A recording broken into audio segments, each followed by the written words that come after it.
बिस्मिल्लाहिर्रहमानिर्रहीम। अस्सलाम वालेकुम एवरीवन। अब हम न्यू चैप्टर 6 स्टार्ट करेंगे। चैप्टर का नाम है लीनियर इक्वेशन एंड इनइक्वालिटीज। आप जानते हैं कि लीनियर इक्वेशन का मतलब है कि जो आपको वेरिएबल दिया जा रहा है उसकी मैक्सिमम पावर 1 दी जाएगी, और इनइक्वालिटीज यानी आपको ग्रेटर देन और लेस देन का साइन दिया जाएगा। इक्वेशन का मतलब ये है कि आपको इज इक्वल टू का साइन दिया जाएगा। आपको जब इक्वेशन या इनइक्वालिटीज दी जाती हैं तो उसमें कि जो वेरिएबल गिवन होता है उस वेरिएबल की आपको वैल्यू फाइंड करनी पड़ती है। वैल्यू फाइंड करने के लिए जो वेरिएबल आपको दिया जा रहा है उसे अकेला करेंगे। How to separate it? It's very simple. अगर आपको उसके साथ कोई भी नंबर जो ऐड हो रहा है आप उसे इक्वेशन के सेकेंड साइड ट्रांसफर करेंगे तो वो माइनस हो जाएगा। अगर कुछ यहाँ माइनस हो रहा है वेरिएबल के साथ, जब आप उसे इक्वेशन के सेकेंड साइड पे भेजेंगे तो वो प्लस हो जाएगा। इसी तरह अगर कुछ मल्टीप्लाई कर रहा है वेरिएबल के साथ, सेकेंड साइड पे भेजने पे वो डिवाइड करेगा, और अगर कुछ डिवाइड कर रहा है तो सेकेंड साइड पे भेजने पे वो मल्टीप्लाई करेगा। शुरू के 4 सवाल बहुत ही आसान थे, मैंने आपके सामने सॉल्व कर दिया। जल्दी से देखते हैं कि ये क्वेश्चन कैसे सिंप्लीफाई हुए। पहले देखते हैं पार्ट 1, जिसमें 1/4 x इज इक्वल टू 5। अगर आप देखें तो 4 यहाँ डिवाइड कर रहा है, सेकेंड साइड पे मल्टीप्लाई करेगा। 1 को अगर आप x से मल्टीप्लाई करेंगे तो x ही रहेगा। जब 4 को 5 से मल्टीप्लाई किया तो 20, देयरफॉर का साइन लगाया और सॉल्यूशन सेट में आंसर को प्रॉपर तरीके से लिख लिया। बिल्कुल सेम प्रोसेस के साथ सेकंड पार्ट है, यानी 4 डिवाइड कर रहा था, सेकंड साइड पे -3 से उसे मल्टीप्लाई किया तो आंसर आ गया -12। यहाँ पे हम देखते हैं थर्ड पार्ट क्या है। थर्ड पार्ट में -5 इज इक्वल टू -x/6। यहाँ हम 6 डिवाइड कर रहा है, इसे इक्वेशन के सेकंड साइड पे ट्रांसफर करेंगे तो वो मल्टीप्लाई करेगा, एंड 5 टाइम्स 6 इज 30। दोनों तरफ माइनस का साइन कैंसिल हो जाएगा, या आप ऐसे भी कह सकते हैं कि -1 यहाँ मल्टीप्लाई कर रहा है, -1 वहां जाके डिवाइड करेगा तो माइनस से माइनस कैंसिल हो जाएगा। 30 को जब 1 डिवाइड करेगा तो 30 ही रहेगा, तो हमारा सॉल्यूशन सेट आया 30। ऐसे ही -x/8 इज इक्वल टू -5, और जब 8 को 5 से मल्टीप्लाई किया तो 40। दोनों तरफ माइनस का साइन था तो कैंसिल हो सकता है।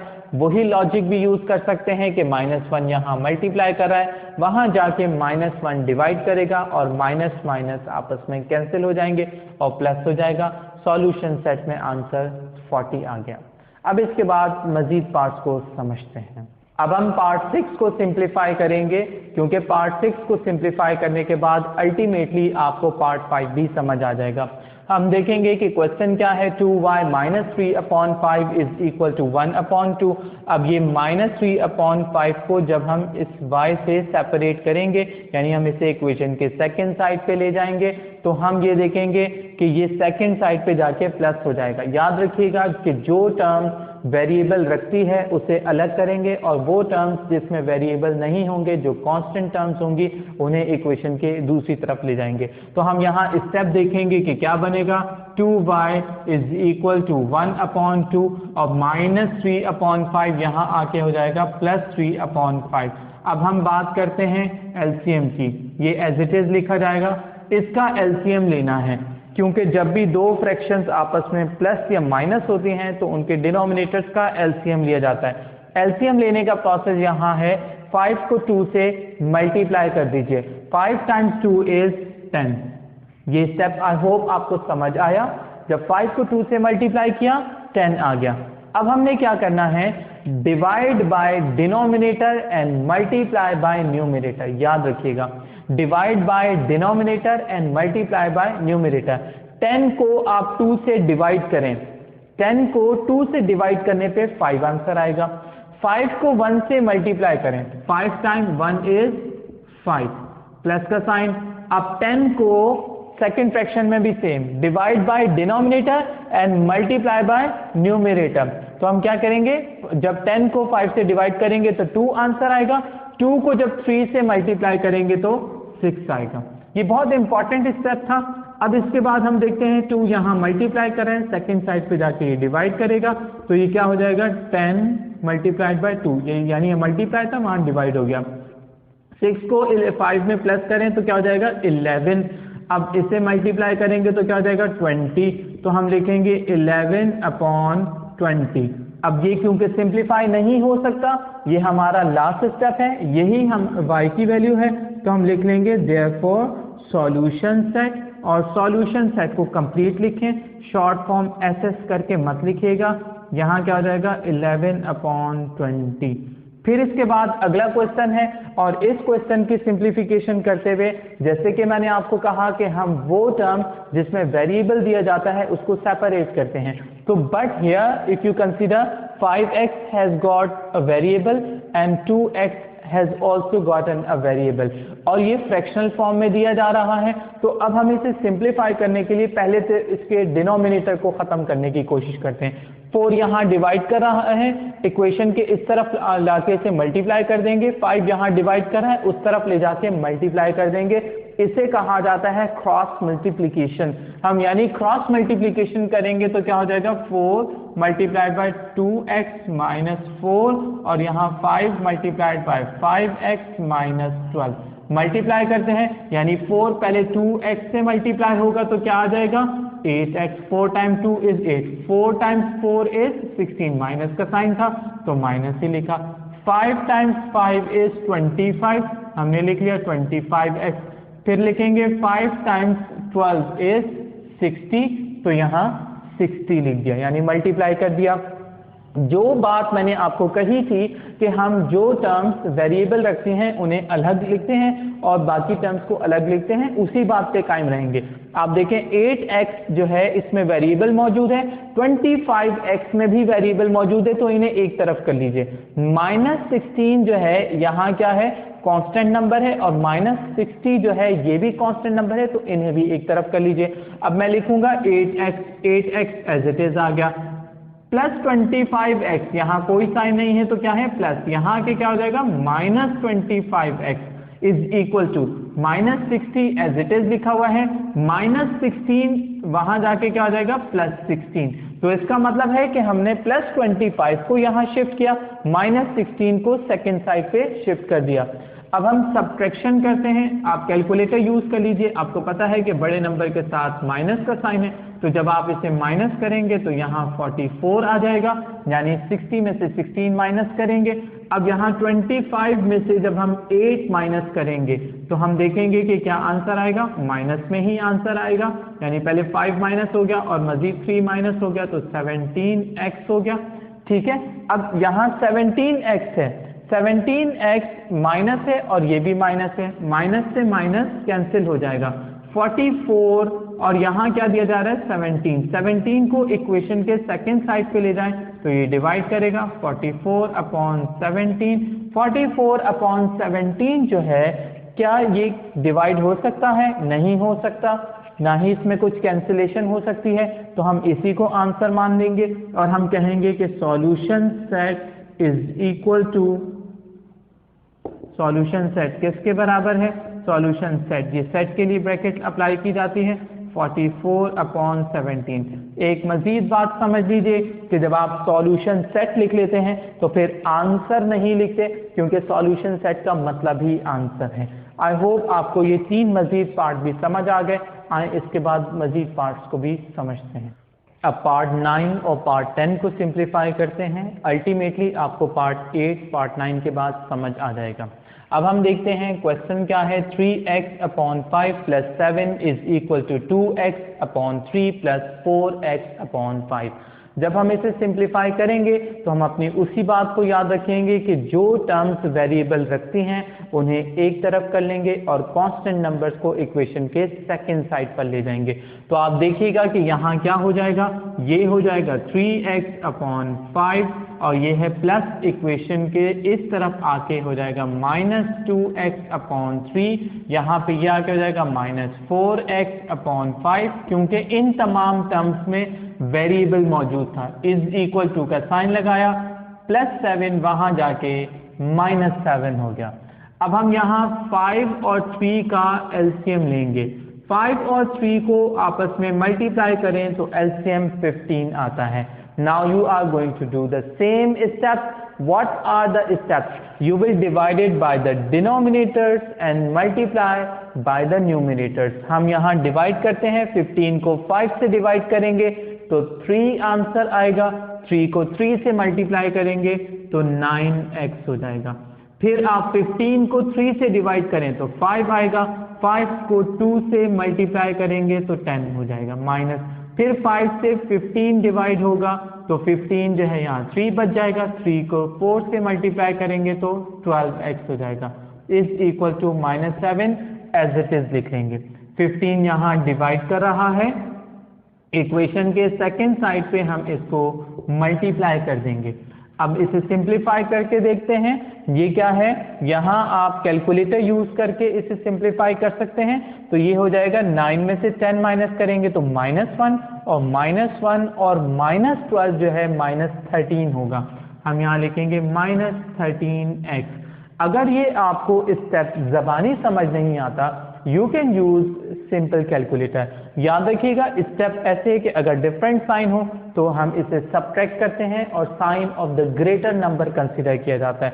अगर हम +9 देखें और यहाँ -10 है तो माइनस करने पे -1 बचा, और ये माइनस और माइनस जब आपस में ऐड हो जाएंगे तो ये -13x आ जाएगा। ये वहां मल्टीप्लाई कर रहा है, इक्वेशन के दोनों साइड पे नेगेटिव साइन है तो आप डायरेक्टली कैंसिल कर सकते हैं, लेकिन ये याद रखिएगा कि इक्वेशन के दोनों साइड पे माइनस का साइन उसी वक्त कैंसिल हो सकता है जब ये कंप्लीट एक टर्म हो और यहाँ भी कंप्लीट एक टर्म हो। अगर कोई और टर्म इसके साथ आगे प्लस हो रही है तो तब आप डायरेक्ट साइन कैंसिल नहीं कर सकते। अब 13 वहां जाके डिवाइड करेगा, आपको मालूम है कि 13 ना 15 को कैंसिल कर सकता है, 13 ना 7 को कैंसिल कर सकता है, तो आप यहाँ डिनोमिनेटर में जब 13 लिख रहे हैं तो न्यूमरेटर को डायरेक्ट मल्टीप्लाई कर दें। 7 को 15 से मल्टीप्लाई करेंगे तो 105 आएगा। तो इसका मतलब ये हुआ कि सॉल्यूशन सेट है 105/13। So we will put the sign of therefore and let's write solution set, and after writing solution set we will put the sign of is equal to, and then we will write 105/13. After completing this question, now let's simplify question 10, and this is actually part 10, question 1. So here we have to take the LCM of the denominator once again. So how will we take the LCM of denominator? We will multiply the denominators. So after multiplying the denominators, this is the result. यानी दोनों को multiply कर दिया तो ये आ गया। And still the rule is same. हम क्या कहेंगे कि डिनोमिनेटर से डिवाइड करेंगे and multiply by the numerator. जब इस complete LCM को डिवाइड करेंगे 2x-5 से तो 2x-5 2x-5 को कैंसिल कर देगा। What is remaining? x-3। x-3 को 6 से क्या करेंगे? मल्टीप्लाई कर देंगे। तो हम यहाँ लिखेंगे 6 × x-3, -4 लिख लिया। जब इस LCM को x-3 से डिवाइड किया तो बचा क्या? 2x-5, यहाँ लिख लिया 2x-5 इज इक्वल टू 0। अब यहाँ न्यूमरेटर को ओपन करेंगे, सिंप्लीफाई करेंगे, डिनोमिनेटर डिवाइड कर रहा है, इक्वेशन के सेकंड साइड पे जाके मल्टीप्लाई करेगा। लेकिन आपको ये मालूम है कि मल्टीप्लाई करने में कोई भी चीज जब 0 से मल्टीप्लाई करती है तो वो 0 हो जाती है, यानी कंप्लीटली 0 हो जाएगा। लेकिन एक स्टेप में हम इसे शो करेंगे, नेक्स्ट स्टेप में हम इसे 0 कर देंगे। लेट्स मल्टीप्लाई 6x हो जाएगा, ये 6x के बाद 6 × 3 इज 18, फिर माइनस, ये प्लस है तो प्लस माइनस माइनस, 4 × 2 इज 8, और फिर minus minus plus, 4 × 5 is 20 is equal to 0 multiplied by 2x - 5 × x-3, यानी इस डिनोमिनेटर को 0 से मल्टीप्लाई कर दिया। 0 से मल्टीप्लाई होकर ये 0 हो जाएगा। यहाँ सिंप्लीफिकेशन देखते हैं, 6x पॉजिटिव है और -8x है तो क्या बचेगा? -2x बच जाएगा। फिर यहाँ है 18 माइनस है और 20, इन्हें कहते हैं लाइक टर्म्स, यानी ये x है और यहाँ भी x, तो इनके कोफिशिएंट्स आपस में प्लस माइनस, ये कांस्टेंट है, ये कांस्टेंट, इन्हें प्लस माइनस 18 में से जब हम -18 और +20 करेंगे तो +2 बचेगा, क्योंकि 20 ग्रेटर है, इसका साइन आएगा, इज इक्वल टू 0। अब ये +2 इक्वेशन के सेकेंड साइड पे जाके -2 हो जाएगा, -2x इज इक्वल टू -2, दोनों तरफ माइनस का साइन कैंसिल, और x जो है ये क्या आ जाएगा 1। कैसे 1 आया, दोनों तरफ 2 को 2 से कैंसिल कर सकते हैं, तो ये क्या हो जाएगा 1 बच जाएगा। अगर आप चाहें तो एक स्टेप बढ़ा सकते हैं, 2 वहां जाके डिवाइड होगा और फिर आंसर 1 आ जाएगा। हम लिखेंगे सॉल्यूशन सेट, और सॉल्यूशन सेट में क्या लिखा जाएगा, सॉल्यूशन सेट में 1 लिखा जाएगा। ऐसे ही 5 जो है ये 10 पार्ट सिंप्लीफाई हो गए। इसके बाद मजीद 5 पार्ट्स हैं, उनके सिर्फ मैं आपको क्लिप्स दिखा दूंगा, क्योंकि अब तक जितने क्वेश्चन की एक्सप्लेनेशन हो चुकी है, यही एक्सप्लेनेशन आपको मजीद क्वेश्चंस को सिंप्लीफाई करने में भी हेल्प आउट करेगी। तो आए मजीद पार्ट्स के जो है वो हम सॉल्यूशन सीख लेते हैं। क्वेश्चन 1 पार्ट 11, इसमें आप डिनोमिनेटर्स को देखिएगा। पहले के डिनोमिनेटर में 7x - 4/15 है और सेकंड है 7x + 4/12। क्योंकि ये इक्वेशन के दो तरफ मौजूद हैं, यानी एक लेफ्ट हैंड साइड और एक राइट हैंड साइड, और ये कंप्लीट फ्रैक्शंस हैं, तो इनके डिनोमिनेटर हम डायरेक्ट कैंसिल कर सकते हैं। जैसे मैंने 5 के टेबल से कैंसिल कर लिया कि 5 × 3 = 15 एंड 5 × 2 = 10। फिर हमने यही सेम प्रोसेस जो है वो 13 पार्ट में भी किया। आप यहाँ देखें कि ये जो 13 पार्ट है, इसके डिनोमिनेटर में 12 और 8 है, तो हमने यहाँ कैंसिलेशन की। किस टेबल से कैंसिलेशन की, मैक्सिमम 2 से भी हो सकता था और 4 से भी कैंसिल हो सकता था, तो आप बड़े नंबर से डायरेक्ट डिवाइड कर लिया करें। तो जब हमने इसे 4 से डिवाइड किया तो 4 × 2 = 8 एंड 4 × 3 = 12। लेकिन अब अगर आप पार्ट 11 पर आएँ और आप देखें, यहाँ भी डिनोमिनेटर में हमारे पास लेफ्ट हैंड साइड पे 10 है, जबकि राइट हैंड साइड पे 15 मौजूद है। तो हमने ये क्यों नहीं कैंसिल किया, ये इसलिए हमने कैंसिल नहीं किया क्योंकि आप देख सकते हैं कि 7x - 3/15 के बाद -2 भी मौजूद है। इसका मतलब हमें ये स्टेप समझ आया कि अगर कभी भी किसी भी फ्रैक्शन के साथ कोई नंबर प्लस या माइनस हो रहा हो, तो फिर हम इक्वेशन के दोनों तरफ डिनोमिनेटर को कैंसिल नहीं कर सकते, जबकि 11 और 13 पार्ट में ऐसा नहीं था, वो एक कंप्लीट फ्रैक्शन थी, तो हमने डिनोमिनेटर को कैंसिल किया। बाकी इसके अलावा सॉल्यूशन आपके लिए आसान है, इन क्वेश्चंस को नोट डाउन कर लीजिए। ये हैं इस एक्सरसाइज के क्वेश्चन 1 के लास्ट 2 पार्ट्स। इसके बाद हम आपसे अगले पार्ट में मुलाकात करेंगे। क्वेश्चन 2, क्वेश्चन 3 एंड क्वेश्चन 4 जो कि वर्ड प्रॉब्लम्स हैं, वो एक्सरसाइज 6.1 पार्ट 2 वीडियो में मैं आपको समझाऊंगा। तब तक के लिए अल्लाह हाफिज़ एवरीवन।